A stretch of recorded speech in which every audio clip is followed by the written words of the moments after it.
ವರುಣನ ಅಬ್ಬರಕ್ಕೆ ದೇವರ ಸ್ವಂತ ನಾಡು ತತ್ತರಿಸಿ ಹೋಗಿದೆ. ಇನ್ನು ಈ ದುರ್ಘಟನೆಯಲ್ಲಿ ಸಾವಿನ ಸಂಖ್ಯೆ 109ಕ್ಕೆ ಏರಿಕೆಯಾಗಿದೆ.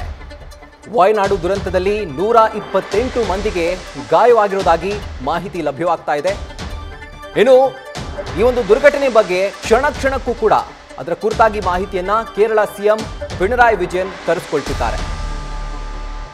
ಒಂದು ದಾರುಣ ಘಟನೆಯಲ್ಲಿ ಸಾವಿನ ಸಂಖ್ಯೆ ಶತಕದ ಗಡಿ ದಾಟಿರೋದು ಹಾಗೂ ವಾಯನಾಡ್ನ ಗುಡ್ಡದ ದುರಂತದಲ್ಲಿ ಇದುವರೆಗೂ ಸಾವಿನ ಸಂಖ್ಯೆ 109ಕ್ಕೆ ಏರಿಕೆಯಾಗಿದೆ ಹಾಗೂ 128 ಮಂದಿಗೆ ಗಾಯವಾಗಿರೋದಾಗಿ ಹಾಗೂ ಅವರನ್ನ ಸ್ಥಳೀಯ ಆಸ್ಪತ್ರೆಗೆ ದಾಖಲಿಸಿ ಚಿಕಿತ್ಸೆಯನ್ನ ನೀಡಲಾಗ್ತಾ ಇದೆ. ಅವರಿಗೆ ಪ್ರತಿಯೊಂದು ಅಪ್ಡೇಟ್ನೂ ಕೂಡ ಸೂಕ್ಷ್ಮವಾಗಿ ಗಮನಿಸುತ್ತಿದ್ದಾರೆ ಕೇರಳ ಸಿಎಂ ಪಿಣರಾಯಿ ವಿಜಯನ್.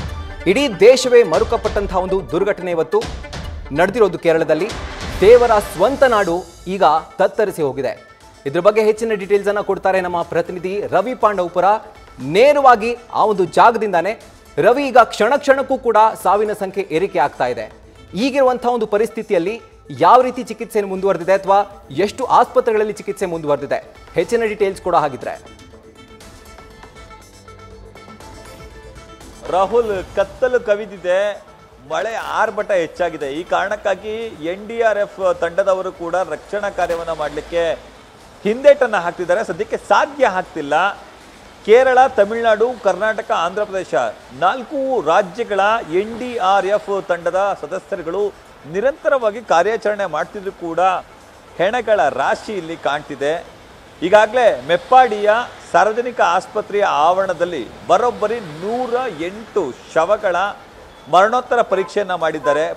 ಪುಟ್ಟ ಕಂದಮ್ಮಗಳ ಆದಿಯಾಗಿ 100 ವರ್ಷ ಬದುಕಿ ಬಾಳಿದಂತಹ ಎಲ್ಲರೂ ಕೂಡ ಹಸುನೀಗಿದ್ದಾರೆ. ಇದರ ಜೊತೆಗೆ ತಲತಲಾಂತರ ಕಾಲದಿಂದಲೂ ಕೂಡ ಬದುಕಿ ಬಾಳಿದಂತಹ ಮನೆ ಮಠಗಳನ್ನು ಕಳೆದುಕೊಂಡಿದ್ದಾರೆ.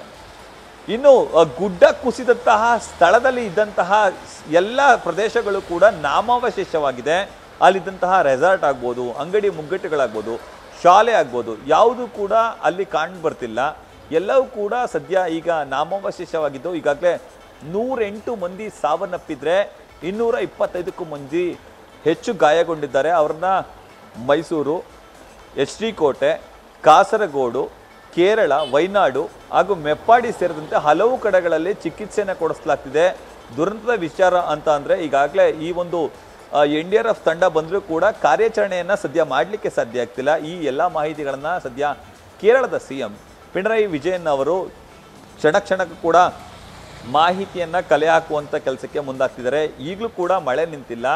ಇನ್ನು ಈ ಭಾಗದಲ್ಲಿ ಈಗ ಇನ್ನೂ ಕೂಡ ಮಳೆ ಸುರಿತಿದ್ದು ಸರ್ಕಾರಿ ಆಸ್ಪತ್ರೆಯ ಆವರಣದಲ್ಲಿ ರೋದನ, ಅಳು, ಕಣ್ಣೀರು ಎಲ್ಲವೂ ಕೂಡ ಕೇಳಿ ಬರ್ತಿದೆ. ಕಾರಣ, ತಮ್ಮವರನ್ನ ಕಳೆದುಕೊಂಡಂತಹ ಅವರ ಕುಟುಂಬಸ್ಥರು ಸದ್ಯ ಆಸ್ಪತ್ರೆಯ ಬಳಿ ಬಂದಿದ್ದಾರೆ. ಇಲ್ಲಿ ಯಾವ ಬಾಡಿ ಸಿಕ್ಕಿದೆ, ಆ ಮೃತದೇಹ ಯಾರದ್ದು ಎನ್ನುವುದನ್ನು ಪತ್ತೆ ಹಚ್ಚುವ ಕಾರ್ಯದಲ್ಲಿ ಕೂಡ ಅವರ ಕುಟುಂಬದವರು ನಿರತರಾಗಿದ್ದಾರೆ.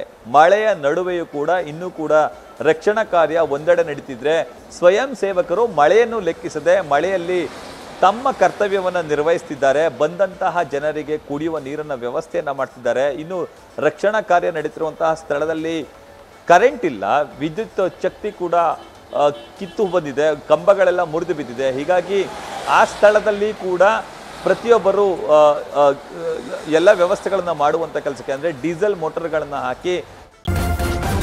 ನ್ಯೂಸ್ ಫಸ್ಟ್ ನಿರ್ಭೀತಿಯಿಂದ ನಿಮ್ಮ ಪರವಾಗಿ.